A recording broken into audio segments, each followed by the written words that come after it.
नीलाधुण्डस्तनगिरिधडी शुद्धमुद्बोध्य कृष्णं पारार्त्यं स्वं सुदिसदशिरः सिद्धमध्यापयन्ति स्वोच्छिष्टायां स्वचिनिटलिदं ह्याबलात् कृत्य भुङ्क्ते क्रोधा तस्यै नम इदं भूय एवास्तु भूयः அன்னவயல் புதுவை ஆண்டாள் அரண்டற்கு பண்ணு திருப்பாவை பல்பதியம் இன்னிசையால் பாடிற் கொடுத்தாள் நற்பாமாலை பூமாலை சூடிற் கொடுத்தாளை சொல்லு சூடிற் கொடுத்த சுடற்கொடியே தொல்பாவை பாடி அருளவல்ல பல்வளையாய் நாடினே வேண்டடவர்க்கு என்ன விதி என்ற இம்மாற்றம் நாம் கடவா வண்ணமே நல்கு. அடியேனின் அன்பான நமஸ்காரங்கள். இன்னைக்கு 19ஆம் நாள் பாசுரம். ஆச்சரியமாக 19 நாட்கள் நம்ம கடந்து வந்துட்டோம். இப்போ இந்த 19 நாள் பாசுரம் நான் போன பாசுரம் சொல்லியிருப்பேன் இல்லையா, 18, 19 இந்த 2 பாசுரங்களுமே நப்பின்னைக்கான பாசுரம். ஏன்னா நப்பின்னை சாட்சாத் நீலாதேவின் அம்சம் இல்லையா. நப்பின்னை கண்ணனோட மனைவி. அப்ப இந்த கண்ணனோட மனைவியே இருக்கிற மாதிரி தாயாரை போய் முதல்ல ஆண்டாள் முதல்ல அவளை ஆராதிக்கிறா தாயார. அந்த மாதிரியான பாசுரங்கள் தான் இந்த 2 முக்கியமான பாசுரங்கள். இப்ப எல்லாத்துலயுமே தாயார் இருப்பா. ஸ்ரீ அப்படின்னாலே தாயார் இல்லாத பெருமாளே கிடையாது. அதனால எல்லா இடத்துலயுமே தாயார் இருப்பா. தாயார் தான் என்னைக்குமே வசதி. அப்படி இருந்தாலும் இந்த 2 பாசுரங்கள்ல அவன் நப்பின்னி ரொம்ப உசத்தி சொல்லக்கூடிய பாசுரங்கள் தான். அது போன பாசுரத்திலே பார்த்தோம் இல்லையா. இப்ப இந்த பாசுரம் குத்து விளக்கரிய கொட்டுக்கால் கட்டில் மேல் அப்படின்னு ஆரம்பிக்கக்கூடிய அற்புதமான 19ஆம் பாசுரம்.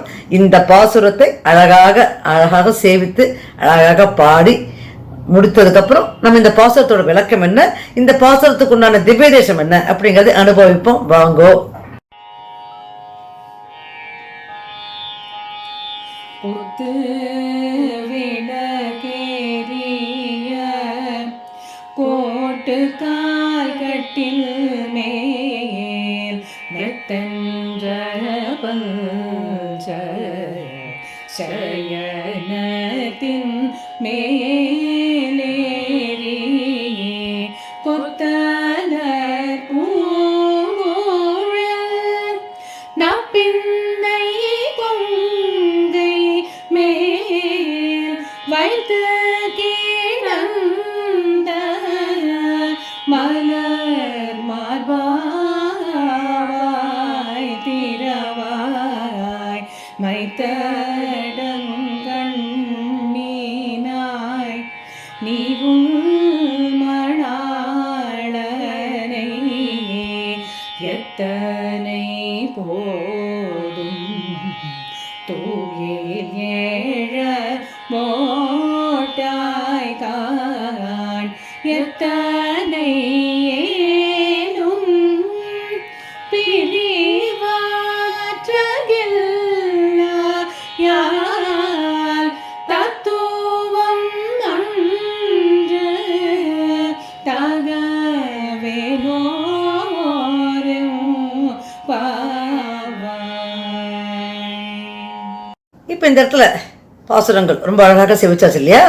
குத்து விளக்கெரிய கோட்டுக்கால் கட்டில் மேல் அப்படின்னு ஆரம்பிக்கிறா. இப்ப அந்த காலகட்டத்துல இவர கலியுகத்துல இருந்தாலும் ஆயர்பாடு சிறுமியா இருக்கா இல்லையா.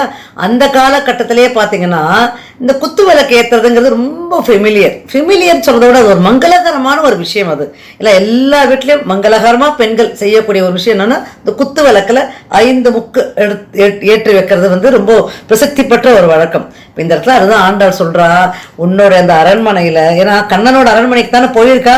ஏற்கனவே நாயகனா இருந்த நந்தகோப்பன் சொல்லியிருக்கா, அதுல மணிக்கதம் தாழ்த்திரவான்னு சொல்லியிருக்கா. இப்ப பெருமாளோட கோயிலுக்கு போன மாதிரி அந்த அரண்மனை கோயிலுக்கு அவ போயிருக்கா. இந்த இடத்துல நப்பெண்ணையே போன பாசுரத்துல எழுப்பறதுக்கு முயற்சி பண்ணா.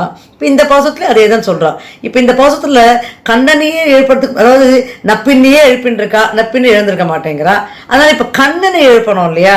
அப்ப நப்பின்னையை வைத்து கண்ணனை எழுப்பணும் அப்படிங்கிற ஒரு எண்ணத்துலதான் இந்த பாசுரங்கள் அமைஞ்சிருக்கும்.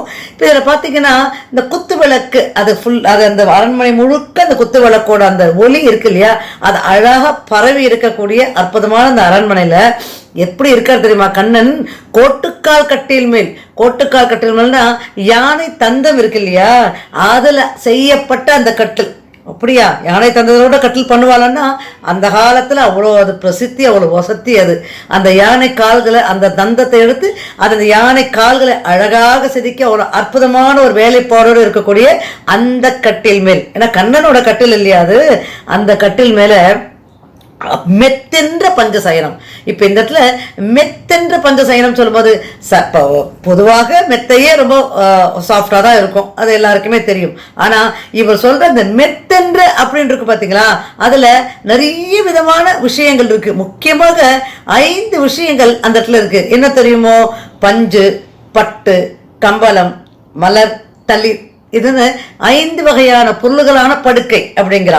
பஞ்சு, பஞ்சு எல்லாருக்கும் தெரியும், ஏன்னா பஞ்சினால தான் மெத்தையே தயாரிக்க முடியும், பஞ்சு தெரியும். பட்டு, அந்த அதுக்கு மேல் போட்டப்பட்ட துணி இருக்கு பார்த்தீங்களா, அது வந்து பட்டு. கம்பளம், கம்பளம் வந்து இந்த குளிராமல் இருக்கும், ஏன்னா மார்கழி மாதம் இல்லையா, இப்போ சொல்கிறதே மார்கழி மாதம் தானே, அப்போ அந்த கம்பளம். இது மலர், அது ஃபுல்லாக மலர்களால், வாசனை மலர்களால், தளிர், அதனால் அப்படி தூவப்பட்ட அந்த கட்டில். அந்த கண்ணன், அந்த நாராயணன் அந்த ஷீராப்தியில எப்படி ஆதிசேஷனோட படுக்கையில சைன திருக்கோலத்தில் இருக்காரோ அப்படி இருக்கக்கூடாது, இருக்கிறதான ஒரு கற்பனையாத்தான் அவ இந்த பாசுரங்களையே கொடுத்துருப்பா. அந்த மாதிரி மெத்தென்ற பஞ்ச சயனம், அந்த பஞ்ச சயனத்தின் மேல, சயனத்தின் மேலேறி, சயனத்தின் அந்த படுக்கை மேல கொத்தலர் பூங்குழல். கொத்தலர் பூங்குழல்னா நிறைய பூட்களை, ஏற்கனவே அந்த பஞ்சு மெத்தை மேலதான் நிறைய மலர்கள்லாம் தூவி இருக்குன்னு சொல்றா. அது இல்லாம கொத்தலர் பூங்குழல், ஏன்னா நிறைய பூக்களை தன் தலையில் வைத்திருக்கும், அந்த அழகான தலையில அப்படியே அழகா அந்த மலர்களை வைத்திருக்கும் அந்த நப்பிண்ணை இருக்கா இல்லையா, நப்பிண்ணை கொங்கை மேல் வைத்து கிடந்த மலர் பாபா, அந்த நப்பிண்ணை பக்கத்திலேயே உட்கார்ந்துட்டு அவ்வளோ நேரம் பேசிருக்கியே. இப்ப இந்த இடத்துல மலர் பார்பா அப்படின்னு சொல்லும் போது கண்ணனை மட்டும் சொல்லலாவோ, நப்பிண்ணையும் சேர்த்து சொல்றா. இந்த மாதிரி கணவன் இடத்துல எப்பவும் பேசிட்டு இருக்க, அந்த கணவனை ஒரு நிமிஷம் கூட உன்னால விட்டு பிரிய முடியல அப்படிங்கிறது எங்களுக்கெல்லாம் புரியுறது. ஏன்னா நாங்களும் கண்ணனை தேடி தானே வந்திருக்கோம், எங்களுக்கும் தெரியாது விட்டு பிரிய முடியாது. ஆனா நீயே பேசிட்டு இருக்கியே, எங்களுக்கும் கொஞ்சம் செய்யக்கூடாதா, எங்களை கொஞ்சம் பார்க்க கூடாதா, எவ்வளவு தூரம் ஓடி வந்திருக்கோம் நப்பின்னை அப்படின்னு அவளை கேட்கிற மாதிரி முதல்ல தாயார்கிட்ட தான் அவள் சொல்றா. தாயார்கிட்ட கேட்டுட்டு அதுக்கப்புறம் கண்ணன் இடத்துல சொல்லாம சொல்றா. அப்படி அந்த நப்பின்னையோடையே பேசின்றிருக்கியே மலர் மார்பா, ஏன்னா மலர்கள்ல சூழ்ந்து இருக்கிற அந்த இது தானே, அந்த கட்டில தானே இருக்கே, அப்பேற்பட்ட மலர் மார்பா, அந்த வாசனை மிகுந்த அந்த மார்பர்கள் உடைய அந்த கண்ணன் மலர் மார்பா, வாய் திறவாய், பேசக்கூடாதா, கொஞ்சம் வாயை திறக்க கூடாதா, அப்படியே சந்தோஷமா அவரோடத்துல மட்டும் பேசிட்டு இருக்கியே, தேடி வந்திருக்கிறவன் எங்க கிட்ட பேசக்கூடாதா அப்படின்னு கேட்கிறா. மைத்தடங் கண்ணினாய், அந்த கண்ணை வந்து விசாலமான கண்கள், எப்படி யசோதைய சொன்னா இல்லையா, அது மாதிரி இது அமைதியான அழகான கண்கள். ஏன்னா தாயாரோட கண்களுக்கு இணையான ஒரு விஷயம் இல்லையே. இந்த இடத்துல ஒரு முக்கியமான விஷயம் என்னன்னா, ஸ்ரீரங்கத்துல பராசரப்பட்டர் அப்படின்னு ஒரு ஆச்சாரியர் இருந்தார். அவர் வந்து ராமானுஜருக்கு அடுத்து ஜீயர், அவர் தான் அந்த இதுல ஸ்ரீ வைஷ்ணவத்துல. அவர் வந்து என்ன பண்ணார், அவருக்கு பெருமாள் இடத்துல ரொம்ப பக்தி, ஆனா பெருமாளோட அவருக்கு தாயார் இடத்துல அதீத பக்தி. தாயார் எந்த சமயத்துல விட்டு கொடுக்க மாட்டார். இதெல்லாம் இப்ப பார்த்தாலும் தாயாரையே தான் சொல்லிட்டு இருப்பார். பெருமாள் ஒரு தடவை என்ன பண்ணாராம், எப்பவுமே தாயாரே சொல்லிட்டு இருக்கே, தாயார் தான் அழகு, தாயார் தான் அழகுன்னு சொல்லிட்டு இருக்கே, இப்ப நான் தாயார் மாதிரி அலங்காரம் பண்ணிட்டு வரேன்னு சொல்லிட்டு மோகினி அவதாரம், எப்பவுமே ஒரு உற்சவம் அங்க ஸ்ரீரங்கத்துல ஒரு உற்சவம், மோகினி அவதார உற்சவம். அந்த உற்சவத்துல பெருமாள் ரொம்ப அழகா அலங்காரம் பண்ணிட்டு அந்த தலைமுடியை அழகாக தரிச்சுட்டு இந்த காது குண்டலங்களோட தாயார் எவ்வளவு அழகா இருப்பாலோ, தாயார் எப்படி தன்னை அலங்கரித்துப்பாலோ அதே மாதிரி அலங்காரத்தோடு வந்து நின்றாராம் பராசரப்பட்டர்கிட்ட. பராசரப்பட்டர்கிட்ட கேட்டாராம் பெருமாள், நீ தாயார் அழகு அழகுன்னு சொல்லிட்டு இருக்கியே, இப்ப பாத்தியா நான் தாயார் மாதிரியே இருக்கனே, நான் அழகா இருக்கனா, இந்த பேர் காதுல குண்டலங்கள் பார்த்தல, இது பேர் பெண்கள் உண்டான தாயார் போட்டுக்கிற குண்டலம் தான் நான் போட்டுட்டு இருக்கேன், அவளோட நகைகளை தான் நான் சூட்டின்னு இருக்கேன், இந்த பேர் அழகா தலைமுடியெல்லாம் ஜெரிச்சுட்டு இருக்கனே, தலைமுடியெல்லாம் அழகா பண்ணிட்டு இருக்கேன், பூவெல்லாம் இருக்கேன், இப்ப சொல்லு நான் அழகா தாயார் அழகா அப்படின்னு கேட்கும்போது அவ பராசரப்பட்ட சொன்னாராம், பெருமாளே உன் அழகுக்கு இணை எதுவுமே கிடையாது, ஆனா ஒரே ஒரு விஷயம்தான் உனக்கும் தாயாருக்கும் இடையில, என்ன தெரியுமோ, தாயாரும் நீயும் என்னதான் ஈக்குவலா இருந்தாலும், என்னதான் அவளை மாதிரியே நீ அலங்காரம் பண்ணாலும், தாயாரோட கண்கள் இருக்கு இல்லையா, அந்த கருணையான கண்கள், அதற்கு இணை உன் கண்கள் வராது. ஏன்னா உனக்கு கருணையான கண்கள் அப்படின்னு சொல்ல முடியாது, நீ எல்லாரிடத்துலயும் உடனே கருணையை காட்டுவ அப்படின்னு சொல்ல முடியாது. அந்த தாயார் அப்படி கிடையாது, அவள் இடத்துல யார் போய் நின்றாலும் கருணையோடு செய்யக்கூடியவளாச்சே, அந்த கருணை உன் இடத்துல இல்லையே அப்படின்னு சொல்லி அவர் பெருமாள் கிட்ட சொன்னாராம். அதை சொல்லுவா.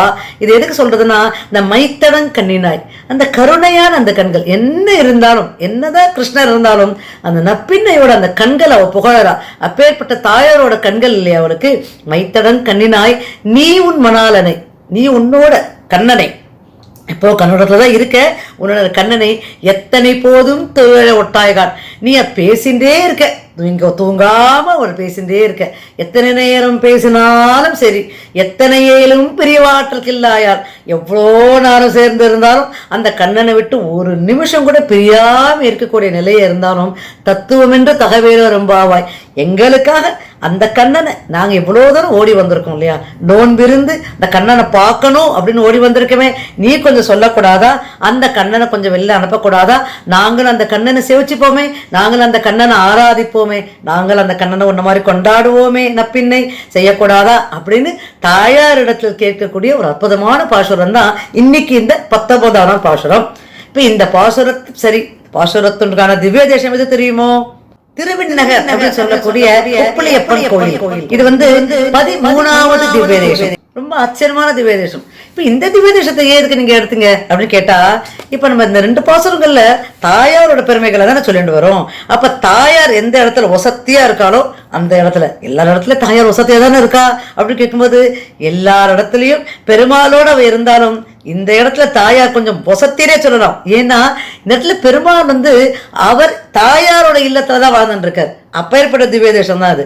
அது ஒப்பிலியப்பன் அப்படின்னா ஒப்பில்லாத அப்பன். இவர் கும்பகோணத்துல திருநாகேஸ்வரன் சொல்றோம் இல்லையா, அந்த இடத்துல இருக்கக்கூடிய ஆச்சரியமான திவ்ய தேசம். சரி, இந்த திவ்ய தேசத்துக்குன்னு சில சுவாரஸ்யமான விஷயங்கள் இருக்கு. என்ன தெரியுமா? இங்க மார்கண்டேய கஷேத்திரம் சொல்லுவா இந்த திவ்ய தேசத்தை. இந்த மார்கண்டேய மகரிஷி இருக்கார் இல்லையா, நிறைய இடத்துல தவம் பண்ணிட்டு வரும்போது இந்த இடத்துக்கு வரும்போது, இப்ப மார்கண்டேய ரிஷின்னு சொல்லும் போது, இப்ப இந்த கோயிலோட நீங்க எத்தனை வருஷ காலம் நீங்களே யோசிச்சுங்கோ. ஏன்னா அப்பயே இந்த இடத்துல அவர் இருந்தாருன்னா இது ரொம்ப பழமையான கோயில் தான். இப்ப இந்த இடத்துல ஒரு 5000 6000 வருஷத்து கோயில கூட இருக்கிறதுக்கு வாய்ப்பு இருக்கு. ஏன்னா இப்ப கலியுகம் ஆரம்பிச்சு 5000 வருஷம் ஆயிடுது இல்லையா, அப்ப அதுக்கு முன்னாடியான கோவிலாக தான் இருக்க முடியும். அப்பேற்பட்ட திவ்ய தேசம். இந்த தேசம் மார்கண்டேய மகரிஷி என்ன பண்ணார்? தவம் பண்ணார். எதுக்காக தவம் பண்ணார்? இந்த இடத்துல ஒரு அழகான நமக்கு ஒரு பெண் குழந்தை வேணும் அப்படின்னு தவம் பண்ணாராம். இப்ப எல்லாரும் பெண் குழந்தைகளுக்காக இப்படி தவம் பண்ணிருக்கா பாருங்க அந்த காலத்துல. இப்ப இந்த பெண் குழந்தை வேணும்னு கேட்டவன மகாலட்சுமி தாயார் இல்லையா, துளசி அப்படிங்கிற திருநாமத்தோட இவருக்கு அவதரித்தா. இப்ப இந்த இடத்துல அவதரிச்ச உடனே எல்லாம் ரொம்ப அழகா வளர்ந்தா. இவளுக்கு கல்யாணம் பண்ணி வைக்கணுமே, அந்த கடமை இருக்கே. அப்படி பண்ணும்போது பெருமாள், இங்க இருக்கிற பெருமாள் ஸ்ரீனிவாசன் அப்படிங்கிற பெருமாள், இவர் என்ன பண்ணார்? அவரே பெண் கேட்டு வந்தார் இவளிடத்துல. மார்கண்டேய மகரிஷி கிட்ட, உங்கள் பெண்ணை நான் திருமணம் செய்து கொள்கிறேன்னு. ஆனா அவர் முதியோர், அந்த பெருமாள் பெருமாளே வந்திருந்தாருன்னா அதுவே கொடுத்துருப்பார். ஆனா அவர் அப்படி வரல. என்ன பண்றாரு தெரியுமோ? ஒரு முதியவர் வேஷத்துல வந்துட்டார். வயசானவருக்கு எப்படி இப்போ என்ன கொடுக்கறது? ஏன்னா கஷ்டப்பட்டு அவ்வளோ அழகா வளர்த்துருக்கோம். வயசானவருக்கு இப்போ என்ன கொடுக்க முடியுமா? அதனால அவர் என்ன பண்ணார்? பொதுவாக சொல்லுவா இல்லையா, பிடிக்கலன்னா ஏதோ காரணம் சொல்லுவாளே, அது தெரியாது, இது தெரியாது, அது கிடைக்காது, இது சரிப்பட்டு வராது, இவ்வளோ சொல்லுவா இல்லையா. அது மாதிரி மார்கழி மகரிஷி என்ன சொன்னார்? என் பொண்ணு சின்ன பொண்ணு, அவளுக்கு எதுவுமே தெரியாது, சமைக்கவே தெரியாது அப்படின்னா என்னதான் பண்றது? அவளுக்கு சமைக்க தெரியாது. இப்ப இந்த காலத்துல அப்படி சொல்ல முடியுமா? யூடியூப்ல போனா எல்லாமே தெரியும், அத்தனையும் கேட்டு சமைச்சுக்கலாம், யாருமே தேவையில்லை. ஆனா அந்த காலத்துல இல்லையே. அவர் சொல்லிட்டார், சமைக்கவே தெரியாது என் பொண்ணுக்கு, உப்பு போட்டு சமைக்க தெரியாது, அதுதான் ரொம்ப முக்கியம். உப்பு தானே சுவையை தரக்கூடியது, அது போட்டு கூட என் பொண்ணு சமைக்க தெரியாது, கல்யாணம் பண்ணி என்ன பண்ண போற முதியவரே அப்படின்னு கேட்டிருக்கா. முதியவருக்கு சிரிப்பு தான் வந்துதான். சரி பரவாயில்ல, அதனால என்ன, சமைக்க தானே தெரியாது, நான் பாத்துக்கிறேன், நான் உப்பு இல்லாமே சாப்பிடுறேன், எனக்கு பரவாயில்ல, எந்த பிரச்சனையும் கிடையாது, நான் உங்க பொண்ணை கல்யாணம் பண்ணிட்டு அவளை இன்னும் பாடாப்படுத்த மாட்டேன், அவளை சமைன்னு சொல்லவே மாட்டேன், உப்பே இல்லாம சாப்பிட்றேன் அப்படின்னாராம். அதனால இவர் உப்பு இல்லாத அப்பன், ஒப்பு இல்லாத அப்பன். இவருக்கு இணை இருக்கா? இந்த மாதிரி யாராவது இருப்பாள் அந்த காலத்துல? எதவானாலும் அட்ஜஸ்ட் பண்ணிக்கிறேன், சாப்பாடு கூட எனக்கு வேண்டாம், மகாலட்சுமி கல்யாணம் பண்ணி கொடுத்தா மட்டும் போதும் அப்படின்னு கேட்குற மகன் எங்க இருக்காரு? அப்படி பார்த்தோன்னா மார்கண்டேய மகரிஷிக்கு ரொம்ப ஆச்சரியமா போயிடுது. நம்ம குழந்தை இருந்தாலும் வயசானவர் அப்படின்னு நினைக்கும் போது பெருமாள் காட்சி கொடுத்து, நானே தான் உங்க பெண்ணு, அவர் மகாலட்சுமி தாயார், அவளை நானே திருமணம் செய்து கொள்கிறேன்னு சந்தோஷமா கல்யாணம் பண்ணி கொடுத்தாரோம். அதனாலதான் இன்னைக்கும் இந்த திருச்சி கோயில பாத்தீங்கன்னா உப்பே இல்லாம தான் பெருமாளுக்கு கண்ட்ரோல் பண்ற பிரசாதம் இல்லாம உப்பு கிடையாது, உப்பு இல்லாம சாப்பிடுவா. அப்படிதான் உப்பு இல்லாம தான் பெருமாளுக்கு கண்ட்ரோல் பண்ணுவா. அப்பேற்பட்ட அழகான திவ்ய தேசம் தான். ஏன்னா இந்த இடத்துல ஏன் சொன்னா, தாயாரோட பிரசித்தி இல்லையா, தாயாருக்காக என்ன வேணாலும், தாயாருக்காக நான் இதை செய்யறேன் அப்படின்னு சொல்லிட்டு சொன்னாரு பெருமாள். அப்பேற்பட்ட திவ்ய தேசம். இந்த இடத்துல போன பாசமும் இந்த பாசமும் ஆண்டாள் நப்பின்னையை தானே வசதி சொல்றா. இப்ப நப்பின்னி வசதி சொல்லும்போது நப்பின்னை தாயாராச்சு. இப்ப தாயாருக்கு ரொம்ப பிரசித்தியா இருக்கிற திவ்ய தேசம் தானே அவன் மங்களாசாசனம் பண்ணியிருப்பாள். அப்படின்னா இந்த திவ்ய தேசம் தான் மிக சரியான திவ்ய தேசமா இருக்க முடியும் இல்லையா? இந்த திவ்ய தேசத்துல ஆஹோராத்திர புஷ்கரணி அப்படின்னு ஒண்ணு இருக்கு. இது புஷ்கரணி பெருமாளுக்கு இருக்கிற புஷ்கரணி. இது ஆஹோராத்திர அப்படின்னும் போது 24 மணி நேரம் அந்த புஷ்கரணியில கண்டிப்பா எல்லாரும் தீர்த்தம் ஆடலாமா, நீராடலாம். ஒண்ணு குளிர் வெயில் அதெல்லாம் பார்க்கவே வேண்டாம், 24 மணி நேரம் நீராடலாம். அப்படி சொல்லக்கூடிய ஆச்சரியமான புஷ்கரணி தான் இந்த திவ்ய தேசத்துல இருக்கக்கூடிய புஷ்கரணி. இதை தவிர இந்த திவ்ய தேசத்துல சாரங்க தீர்த்தம், ஆர்த்தி புஷ்கரணி, சூரிய தீர்த்தம், இந்திர தீர்த்தம் அப்படின்னு நிறைய தீர்த்தங்களும் இருக்கு. இதுல முக்கியமா இந்த ஆஹோராத்திர புஷ்கரணி தான் இந்த திவ்ய தேசத்துல ஒரு பிரசித்தியான புஷ்கரணி. எப்பவுமே வழக்கமா இருக்கிற உற்சவங்கள்லாம் இங்க ரொம்ப நல்லா ஆச்சரியமாக நடக்கும். இது மார்க்கண்டேய கஷேத்திரம். ஏற்கனவே சொல்லியிருக்கேன் இல்லையா? மார்க்கண்டேய கஷேத்திரம் சொல்லும் போது மார்க்கண்டேய மகரிஷி இங்க இருந்தார் பெண்ணோட. இப்ப பெருமாள் இங்க இவர் அப்போ ஆத்தோட மாப்பிள்ள, வேற ஒன்றும் கிடையாது. ஒரு ஆத்தோட மாப்பிள்ள நான் பார்த்துக்க, நான் அவளை எதுவுமே டிஸ்டர்ப் பண்ண மாட்டேன் அப்படின்னு ஏத்துண்ட ஒரு திவ்ய தேசம். அப்போ இந்த இடத்துல யாருக்கு ரொம்ப பிரசித்தியா இருக்கும்? தாயாருக்கு. ஏன்னா தாயார் தான் இந்த இடத்துல ரொம்ப பிரசித்தியா இருக்கக்கூடிய ஆச்சரியமான திவ்ய தேசம். இந்த திவ்ய தேசத்துல தாயாருக்கு தனி கோயிலே கிடையாது, பெருமாளோட தான் இருப்பா. ஏன்னா அவளோட இல்லம் அது, அங்கதான் பெருமாள் இருக்கார். அதனால பெருமாள் தான் சேர்ந்துருக்கணும். தாயாருக்குன்னு தனியா எல்லாம் திவ்ய இது கிடையாது, கோயிலுக்கு இது சன்னதி கிடையாது இந்த திவ்ய தேசத்துல. அப்பேற்பட்ட ஒரு அழகான திவ்ய தேசம் தான் இந்த விண்ணகர் அப்படின்னு சொல்லக்கூடிய ஒப்பிலியப்பன் கோயில். ஒப்பில்லாத அப்பன் இவர்.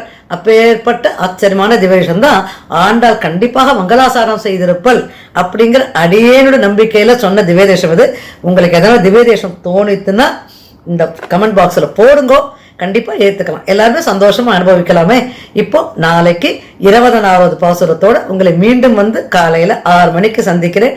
அதுவரை உங்க எல்லாருக்கும் பல்லாண்டு பாடி கவிதா கிரசிம்மாய கல்யாண குணசாலினே ஸ்ரீமதே வெங்கடேஷாய வேதாந்த குருவே நமக.